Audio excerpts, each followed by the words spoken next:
Добрый день, уважаемые коллеги. Слава Богу. Я к вам прибыл с территории бывшего доменного улуса Золотой Орды, с коктейля, с Астраханской юрты, с Астрахани, на территорию Башкирии. В этом году я здесь второй раз уже. В прошлый раз я был зимой, было холодно довольно. Сегодня погода у нас, так скажем, более-менее для нас комфортно, учитывая, что у нас там выше 40 градусов сейчас в Астрахани. И целое лето не было дождей. Сам я являюсь этническим нуаем. У нас в Астрахани существует 4 субэтнические группы нуаев. Мы себя называем нуаями. Нагайцы – это официальное русское название. Само название нашего народа – нуай. Нагайцы живут реально на территории Российской Федерации, представлены в 5 субъектах. Это Астрахань, Республика Дагестан, Карачаево-Черкесия, Ставропольский край, Крым.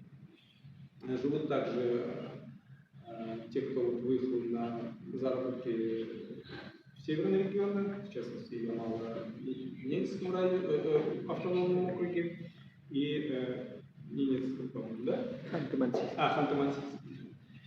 Но здесь официально по представлению результатов последней переписи 2021 года нагайцев около 110 тысяч, но это официально, потому что большое количество тех, кто имеет нагайское этническое происхождение, они записаны под другими этническими, так скажем, маркерами. В частности, если это брать Астрахань, то формально в Астрахани первый по численности идет, это, естественно, русский этнос, русский народ, потом казахи,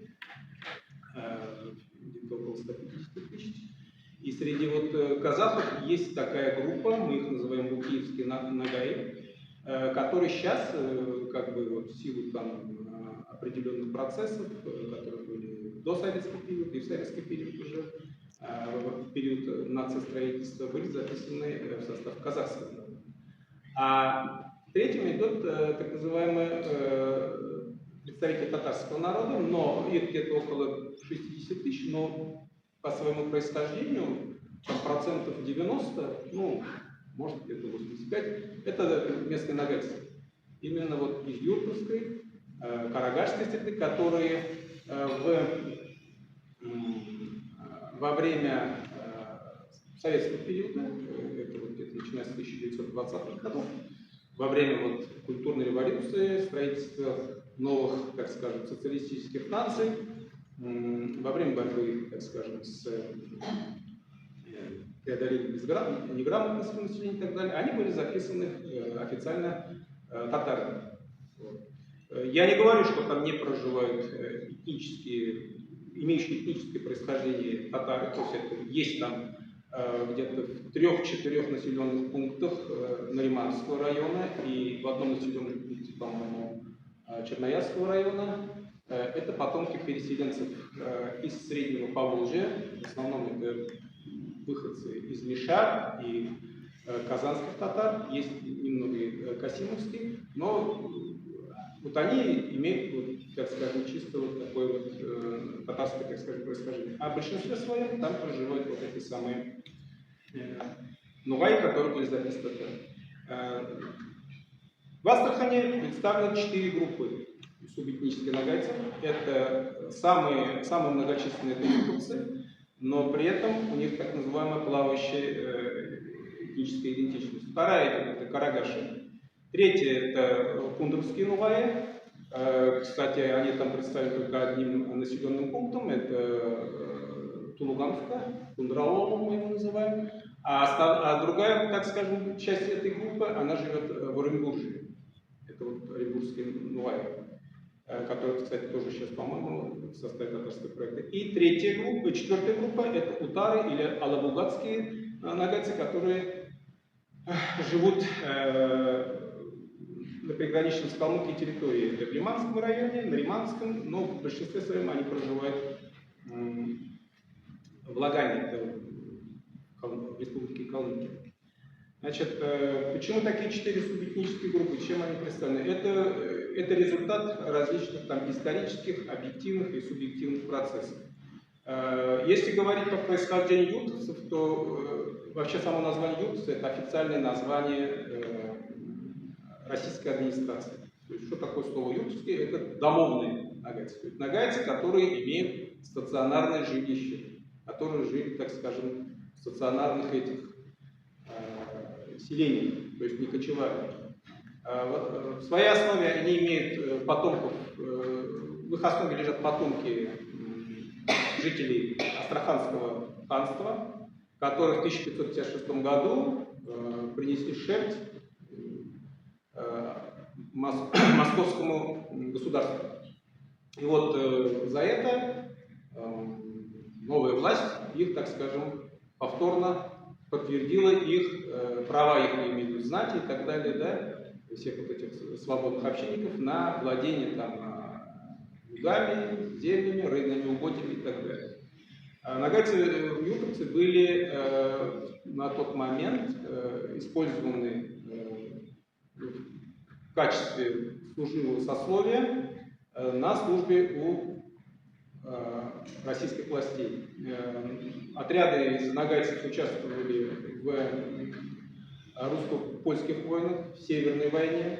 Также активно принимали участие в качестве там толмачей, гонцов и прочих, проводили разведку, участвовали в разведслужбе, так скажем, при отношениях с Крымским ханством, с среднеазиатскими государствами, там, с Хивой, с Бухарой, Кокандом и так далее. То есть это были, так скажем, условно говоря, агенты такого мягкой силы влияния России в этих регионах. Ну, вообще Астрахань была, так скажем, если Санкт-Петербург это было окно в Европу, то Астрахань это было ворота, так скажем, в Азию. Традиции, ну, документоведения и так далее тогдашней российской власти, все восточные народы, которые так или иначе входили, так скажем, в ареал постордынских государств и так далее, они записывались татарами. Ни для кого не секрет, что существовали и кавказские татары, и кубанские татары, да, это, в частности, это нагайцы в Кубани, калмыков записывали татарами и так далее. Но это понятно, это было до 1917 года. Что произошло после того, как у нас произошла революция и так далее? В рамках строительства вот этой самой новой, в рамках строительства новой вот этой национальной политики было решено все группы нагайцев, которые проживали в Астрахани, записать в татарский проект. Ну, там были объективные причины. Денег не хватало, так скажем, на выпуск учебников, да, там численность астраханских, так скажем, нагайцев по сравнению там, с татарами, которые проживали на территории всей тогдашней России и так далее, намного меньше, поэтому проще, так скажем, вот эту массу учебников на татарском языке прислать туда в Астрахань и, так сказать, преподавать. Эти моменты, кстати, такие же процессы были и в других регионах. Например, можно привести пример с северо-западными башкирами, с нагайцами, в частности, в Дагестане, частью нагайцев в Дагестане, которым преподавался кумыкский язык в качестве родного, и с нагайцами Крыма, где им в качестве родного языка преподавалась крымско-татарская норма литературного языка, которая фактически как бы на тот момент была на августовской основе создана. Но все эти процессы, они шли параллельно с чем?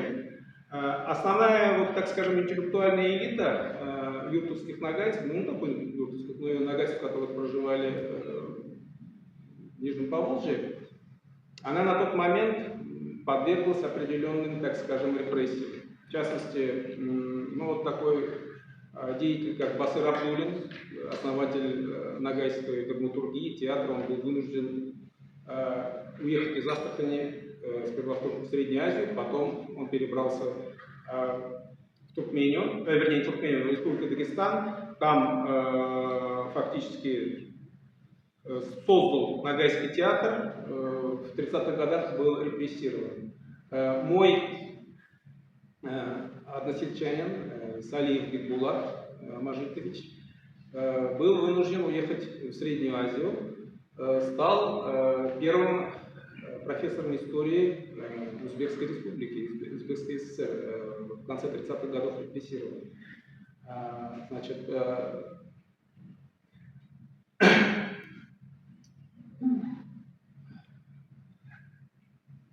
единственное, кто Абдулхамид Шершенбиев Джанибеков, и то, уехав из тоже Астрахани, он этнический Карагаш-Нувай, обосновавшись тоже сперва в Ставрополе, а потом уже в Карачаево-Черкесии, он там заложил основы ногайской письменности. Правда, на основе диалекта чукулакских ногайцев первоначально.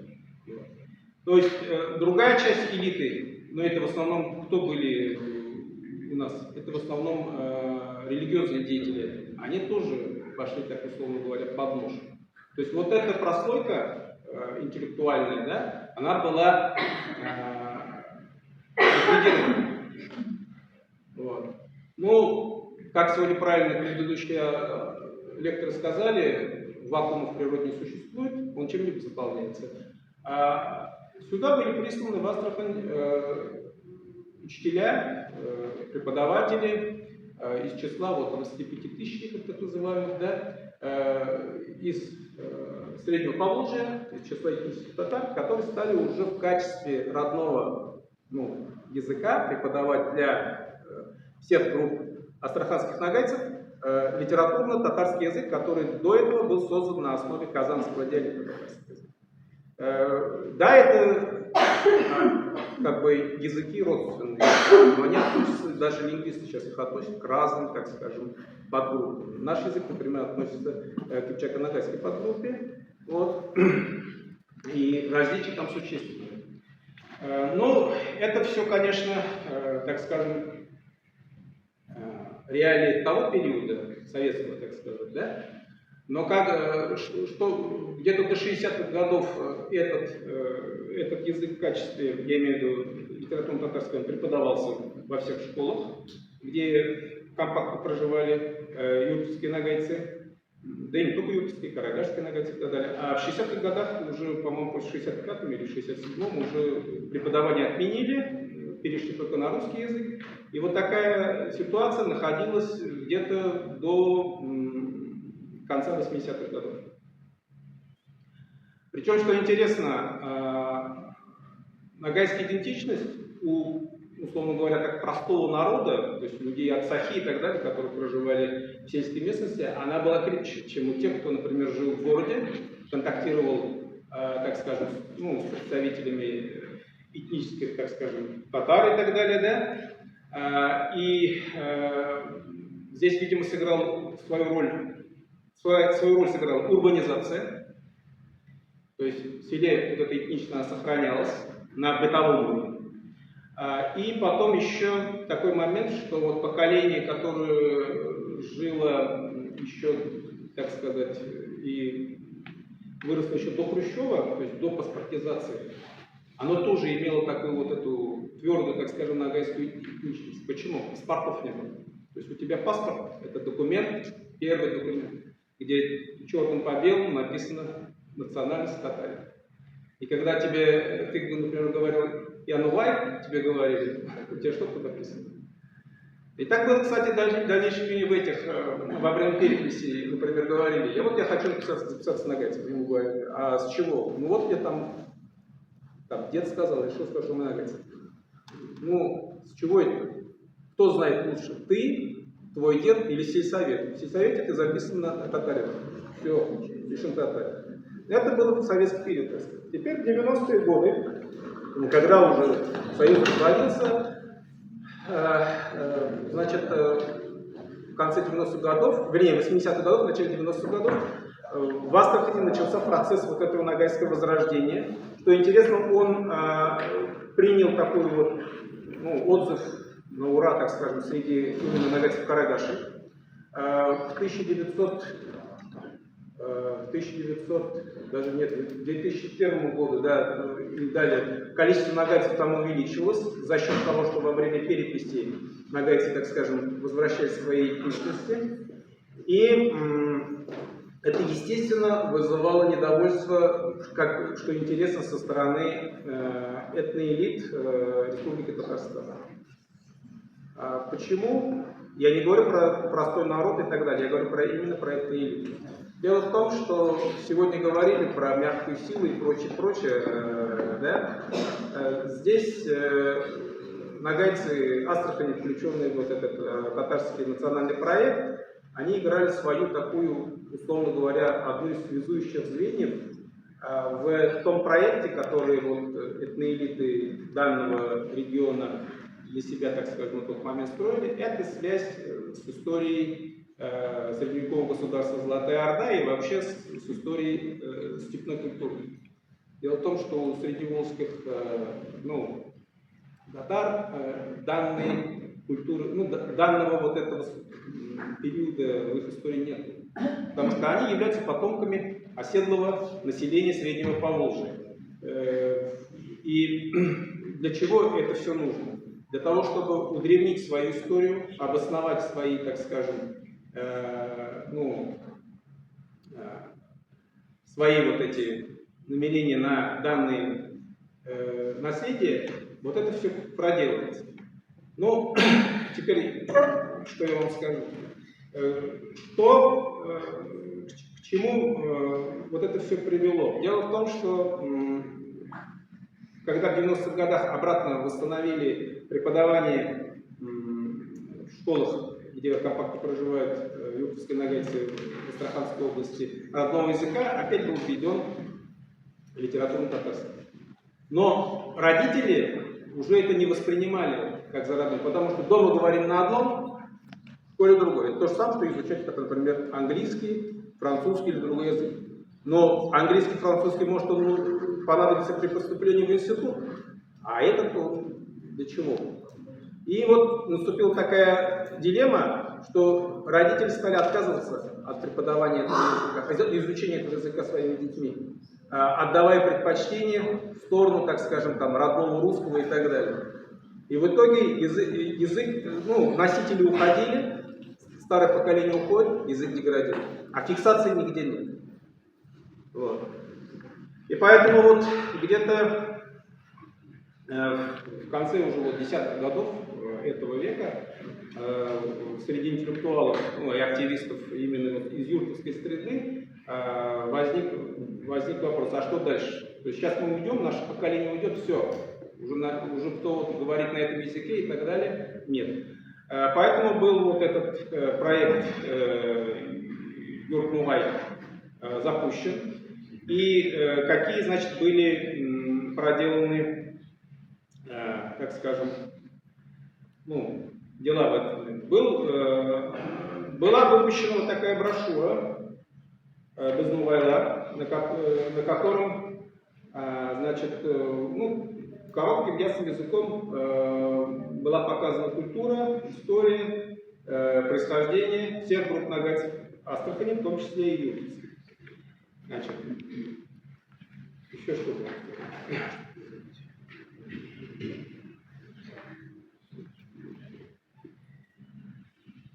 Да.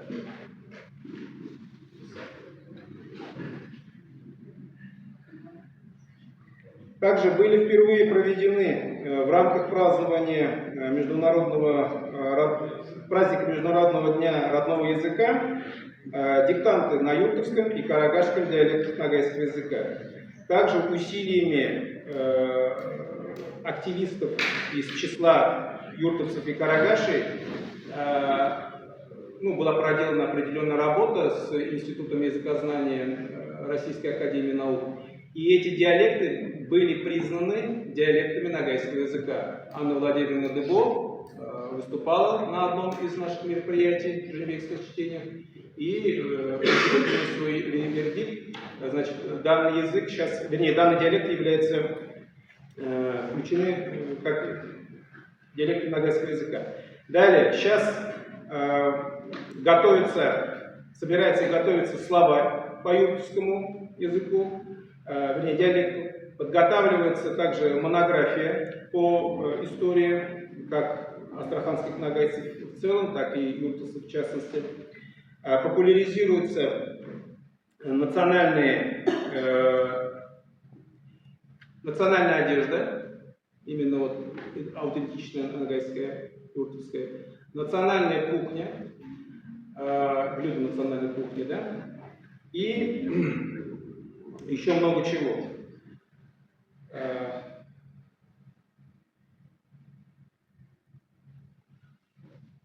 Сегодня много говорили вообще про то, что наше государство и наша, так скажем, цивилизация, ну, российская, как она ее можно назвать по-разному, она стоит на определенном таком пути, где надо принимать какие-то решения. Вся проблема из-за чего? Проблема из-за того, что нет концепции дальнейшего движения. Вот это отсутствие концепции, она видна в символах и знаках.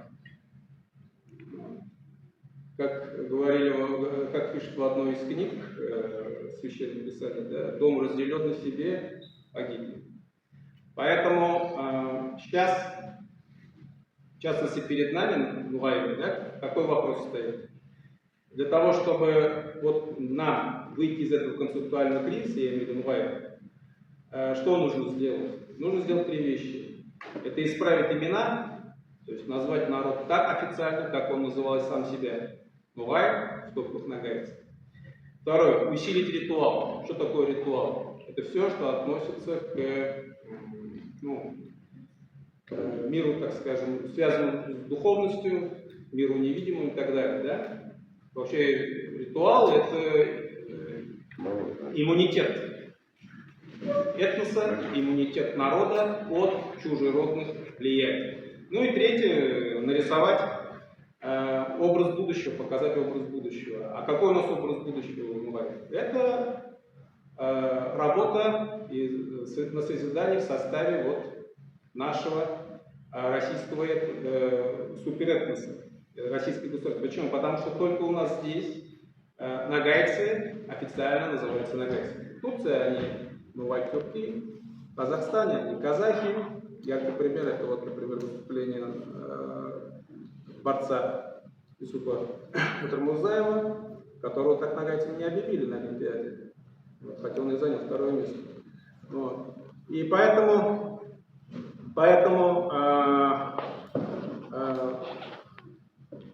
будущее вообще у России какое? Да и не только Россия, а вообще вот это постсоветское, а можно сказать даже постардынское пространство, это отказаться от принципа западного «разделяй и властвуй», а взять на вооружение тот принцип, который был у нас у предков, это объединять и направлять. Границы нашего, так скажем, проживания, нашего влияния, нашего вот этого культурного пространства нарисовали наши соседи уже давно. На западе это римский лимес, на востоке это Великая Китайская стена. Вот в этом пространстве все народы и должны жить так, как сегодня говорил один предыдущий оратор, как семья народов. Семья народов. А в семье живут обычно не по закону, а по этическим нормам. Что такое этика? Этика это что можно, что нельзя и что нужно делать. А все этические нормы у народов, которые живут на этом пространстве, независимо от их конфессиональных и прочих, так скажем, воззрений, они одинаковые. Поэтому наступило время объединяться, как говорится, разрабатывать вот эту концепцию. Концепция она была озвучена, в принципе, нашим президентом в 2016 году. Это проект «Большая Евразия». И вот в этом направлении работать. Спасибо за внимание. Есть в Астраханской области средние школы, где нагайцы, скажем так. Есть. Это Ростопуловке, ну там факультативно преподается в Ростопуловке, то есть и ногайский язык, он преподается факультативно в селах, где Капаха проживает. Факультативно имею в виду, где преподавание ведется на ногайском языке. Нет, факультативно, такого нет, как раньше. Я слышу, что и в Кангуе нету, там в Ставрополе. Там я их спрашиваю, а почему вы все нагайцы? Я что там? Нам так сказали, так и все.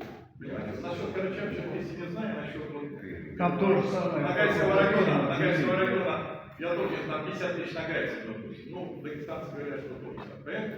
Ну тогда что говорить, какое возрождение вы там? Если бытовой язык, он умрет все равно, понимаете, в чем дело? Это тогда сохраняется и можно перейти с поколения в поколение, если есть образование, хотя бы начальное на этом языке, понимаете? Понятно, здесь проблема. Я понял, но здесь проблема. Ну, вы это ответили, и еще один момент. Просто извините, я не буду понять, просто вы сказали, что он, значит, искажает название нагайцев на русском языке. Нагайцы, если неправильно, то нагай, ну я понимаю, на нагайском языке это так и звучит. Ну вам на нагайском языке говорят, что вы там говорили нагайцы на нагайском языке? Я вам сейчас скажу. Нет, по-моему нет, по-моему никто не трогает, потому что это прерогатива нагайцев, они лучше знают, как у них по нагайцам говорит. Но почему мы русским советуем, как говорит нагайцы? Вот они после чеченцев по-русски чеченцы называют. А сами они так себя не называют, они военные, ну называют, там щит-то, у них не вызывает такой что-то. Я сейчас вам отвечу. А вы похоже, знаете, немножко, не в обиду. Это киргизы мне говорят, знаешь, они нас, говорит, обижают. Как вас обижают? Они нас киргиз называют. Я говорю, с точки зрения русского языка, говорю, это правильно? Чего вы русским навязываете, в таком языке говорите? Нет, мы говорим о следующем. Официально вести этноним Ногай-Нагайс. Почему? Объясняю. Сейчас такая тенденция пошла, что Ногай и Нагайц это не один и тот же. Это разные народы. Понимаете? Вот. Ну это не среди этого, это в исторической среде пошло, понимаете? Да нет, нет. Ну как нет? Вы послушайте Исхакова, Измайлова. У нас еще один спикер есть, да? Да. Коллеги, давайте полемику продолжим. Я хотел бы еще добавить несколько слов. Дело в том, что вот то, о чем говорил Александр Шайдатович, те противоречия между народами единого советского пространства, это по сути, конечно, мы прямо сейчас в особо трагической форме испытываем последствия того, что произошло в конце 80-х, начале 90-х годов. Вот той катастрофы, который правильно, в этом совершенно правильно выразился Владимир Владимирович Путин, когда он сказал, что часть катастрофы, юридической катастрофы 20 века, да, распад Советского Союза. На наше поколение пришелся и этот распад, и то, как на скорую зажигались эти раны, и в многих годах как-то сначала наступил период морозки, когда мы научились жить в таком виде, и как бы забыли о том, что на самом деле все эти кризисные проблемы никуда не исчезли. Они просто были положены, и вот ворвались сейчас уже опять второй раз на жизнь одного поколения. Я просто почему еще вот вспомнил, например, такая просто неисчерпаемая проблема мигрантов, о котором Александр Шайдатович упоминал, она просто неисчерпаемая. На самом деле подходит к ней очень часто, не совсем но ведь очевидно, что эта проблема, это следствие именно распада коренных страны, когда ее части стали чужими частями. А чужое часто неизбежно становится и враждебным, и конфликтным, и так далее. Но мало того, кстати говоря, вот эти фобии, о которых я говорил, скажем, та же русофобия, та же боязнь патриотизма там, и прочих признаков, она ведь возникает тоже из-за этого. Это боязнь чужого. Да? И противоречия, но это носит уже часто агрессивный характер. И противоречия возникают даже между теми национальными проектами, между которыми раньше они близко не могли быть. Вот, например, нас часто пугают турецкими агрессиями, турецкий совпал. И, в принципе, в некотором отношении безосновательно, поскольку вот Турция действительно серьезный центр силы и так далее. Да? Хотя вокруг этого, как я уже говорил, много чего например. Но сейчас у нас актуально даже не только американская или турецкая агрессия. У нас сейчас существует даже мягкая сила всех государств, ну, Казахстана, например, само по себе. Даже мы, конечно, являемся относительно мягкой силой.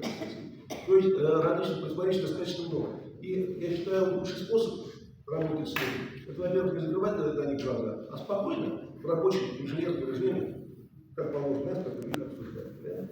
Вот. Я просто хотел говорить этими мыслями.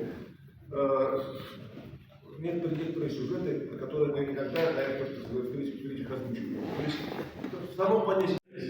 Если вы когда сказали, что юртовые нугаи объяснили сначала, что имеющие дома, а потом объяснили служивые положения. Вот, Служу это сословные. да, Всевеликое войско Донское, я жил в Ростове-на-Дону. Там есть юртовые татары, так называемые. Нет, там Всевеликое войско Донское до 1870-х годов делилось на округа и на юрты. И у нас в Башкирии, я сам башкир, живу, хотя живу в Ростове, в 1786 году Екатерина, чтобы упорядочить службу башкир на линиях, ввела 102 юрта было создано.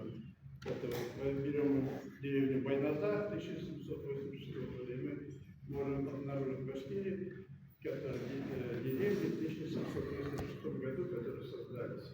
То есть я просто не знаю, но предполагаю, что юртовые нугаи входили астраханское казачье войско.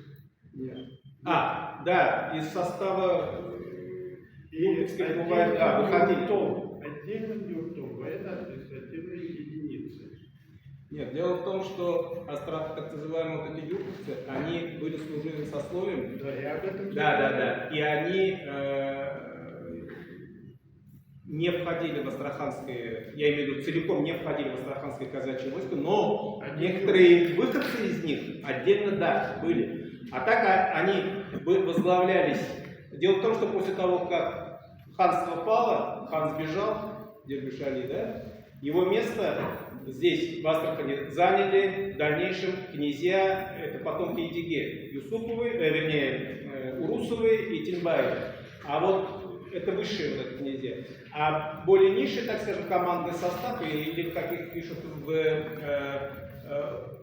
русской администрации, табунные головы, это от монгольского слова табун, это 5. Вот. Они вот потомки вот той знати, которая была в этом астраханском, как его, ханстве. Но дело в том, что вот про то, что вы сказали, про Дон и про Астрахань. Ведь что Дон, что Астраханский юг, он входил в Тахтыле. Да? Тахтыле, престольное владение. То есть это последнее вот это доменное владение, да, которое в 1502 году крымский хан Менгель-Гирей разгромил. Вот часть глубоко пошли. Да, часть осталась в Астрахани, вот этом в Астраханском юрте, то есть Астраханское ханство, оно по самой жили у нас, у нас тоже нугаи жили. Где? Уважаемые коллеги, Да. Я хотел сказать, что есть 1903 года 22 тома «Столетие военного ведомства». 10-11 том, там есть сведения о юртовых нугаях. Я хотел подсказать. Спасибо. Посмотреть. Спасибо.